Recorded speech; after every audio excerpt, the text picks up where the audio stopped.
A UK-based crypto exchange has shut down trading after unauthorized access led to $22 million in suspicious outflows. And so in this video, we're going to look at how, despite assurances that funds are safe, users are still unable to withdraw their assets, indicating a possible hack. Today's episode is sponsored by Cake Wallet, where you can send, receive, and even exchange your crypto right from within the wallet. Cake Wallet is open source and non-custodial, so you control your own private keys, available today on iOS, macOS, Android, and Linux. And StealthEX, a privacy-centric crypto exchange which enables you to make crypto-to-crypto exchanges anonymously.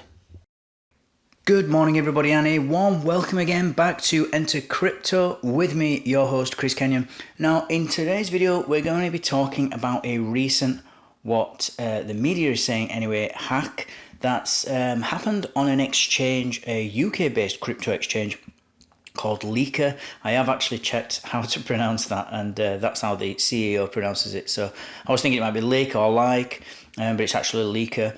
And so as always guys, let's jump straight into this article, see what it's about, and then we'll comment after. So in the latest sign that crypto hackers are exploiting private keys, Lykke, a UK-based crypto exchange, shut down trading on June the 6th, citing unauthorized access to its platform. The closure came 2 days after the exchange was hacked, according to Soma XBT, who is a web-based researcher who first reported the incident. The exchange has sustained $22 million in suspicious outflows, said Taylor Monahan, who is a MetaMask developer and crypto defense expert. Lykke recorded $2.5 million in cumulative volume in the last month, and its users are currently unable to withdraw their assets from the platform, with several of them stating that their account balances have been emptied, which is another sign that the exchange may have been hacked. Half of the sum was in Bitcoin, and the rest was a mix of Ether, Litecoin, and Bitcoin Cash. And this is according to on-chain data. On-chain data also shows that Ether withdrawn from the exchange was immediately swapped to the DAI stablecoin, which MakerDAO issues. And at the same time, the stolen Bitcoin has been divided among several wallets, which is a common tactic that hackers employ to obscure the transaction trail when they try to launder the stolen funds.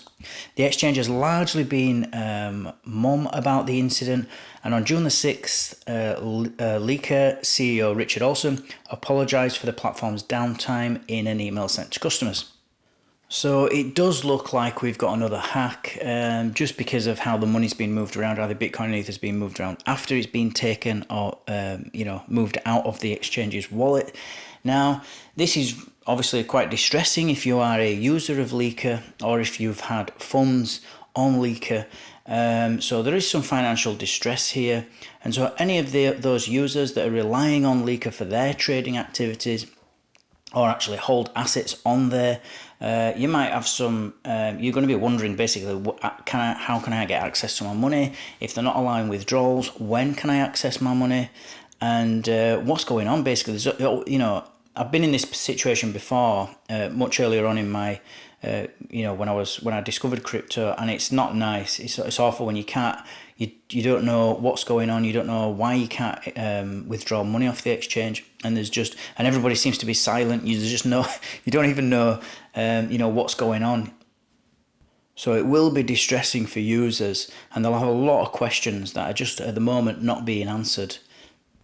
And sometimes actually these types of events can put a lot of uncertainty and panic in users. And so sometimes, like we saw with FTX, I know FTX was a massive scam, but actually they had some money which would have been on any other day enough to service those withdrawals. But because everybody panicked, everybody all of a sudden wanted the money, and they just didn't have enough on that day. FTX is a different story because it was a complete scam, but I'm just saying as far as the withdrawal process. So sometimes this might be a perfectly okay exchange, and they may not have, even if say we find out that there wasn't any stolen funds, just because people are panicking now, there'll be kind of a bank run on the exchange, and that can actually make the exchange go under because of the fear and panic. And so they end up halting withdrawals, which leads to more panic. I mean, they've already got to that stage here. And I don't know if that's just because they don't want people panicking, or if they just don't have the money. If the money's been stolen, I don't know how much this exchange holds, but I would imagine it'd be more than $22 million. Not sure if they're just doing this to prevent a bank run on the exchange, for want of a better term, or if the money's been stolen, they just don't have the money to actually give users. Now, it's difficult to take any sort of positives from things like this, especially so early on, because there is a lot of questions that need answering, and we need to find out what's actually happened here.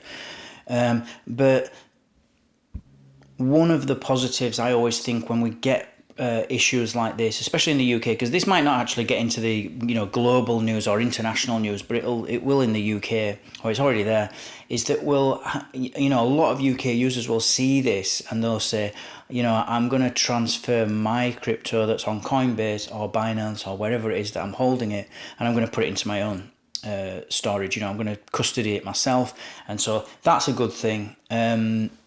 So we might see a trend of people shifting their assets from exchanges to personal, more secure storage solutions like hardware wallets, which will reduce, obviously, their exposure to this type of thing happening in the future.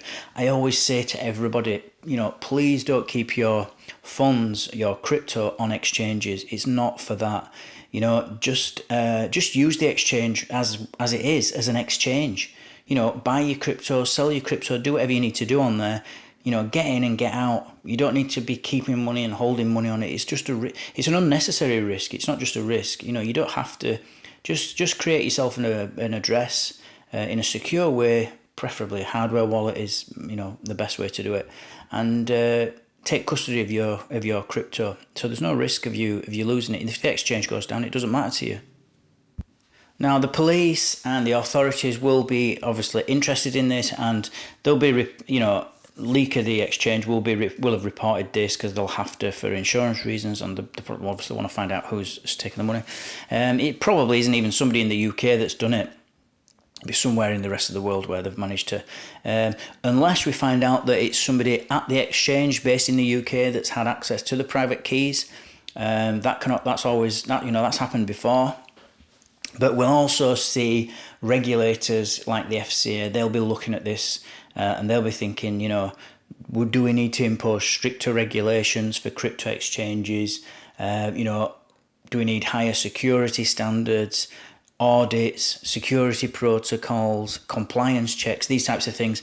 So, it's not good in that respect. And sometimes we can see things like, with hacks like this, exchanges sometimes can then face new licensing requirements from the FCA or from regulators, because it plays into their narrative of that they need to protect us, they need to protect users' funds, and regulation is how they do it. I think, though, to conclude, overall, this actual incident is an incident for Lykke. They need to get better. It's of critical importance, shall we say, that they put in robust security measures, as it is for every exchange out there. It's not. It's obviously not the user's faults. It's not in this case, the government or the regulations. We don't need more regulations for stuff like this. It shouldn't trigger, even though it might, any sort of regulatory changes. Hopefully, the only thing it will trigger is an increased user awareness for crypto users. Get your money off the exchange, get it into your own custody, so nobody can take it from you. But let's see. As always, guys, thank you for watching. Thank you for listening. Don't forget to like, subscribe, and click on that notifications bell so that you don't miss out on any future updates. And I'll see you all tomorrow. Take care.